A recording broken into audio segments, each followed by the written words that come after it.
Paano mo nalaman? Sino nagsabi sa'yo? I heard it from my manager. Natikman mo na ba agad si Ruru dito?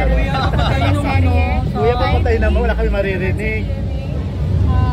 Sobrang thankful po na I'm honored na kinuha ako as one of the cast dito sa Black Rider.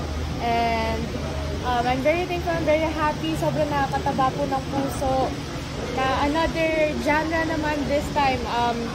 Action naman this time. And I really want to learn and know about more about action. Kaya thank you so much Black Rider GMA and everyone that's supporting me na kinuha niyo po ako. I feel very blessed. And Pangarap mo to, di ba? Yes, very po. Pangarap ko po maging artista.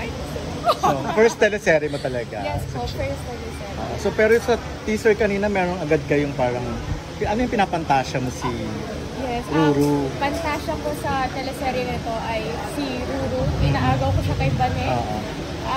Nagtagumpay ka. I hope so, I think so. First scene namin ni Ruru is kissing si Kagad. Nagulat kami na, hi, hello, kiss na tayo agad. Sabi ko nga, ito na yung bonding natin. Ito na yun, kiss.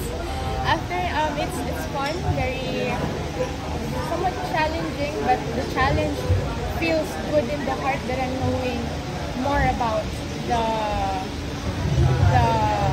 craft.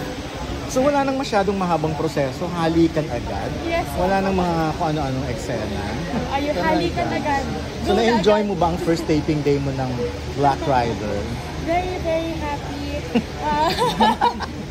Na-enjoy mo ba ang unang taping mo ng Black Rider? Sobra talaga.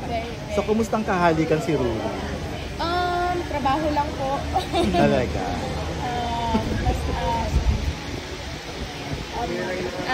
All in all, the shoot was very fun, very easy beat.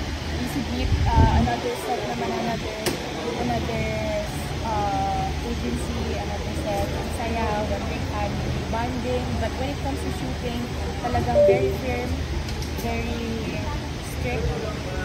But strict in a good way that you know you're gonna learn more about the teleserye. Last na lang, pantapat ka daw kay Ivana Alawi. Okay na po, thank you. So, ibig sabihin, medyo may break ka muna sa Viva Max. Bakit Angelique. namadali si Angelique? Kailangan niya na po ako, sorry. Talaga ba?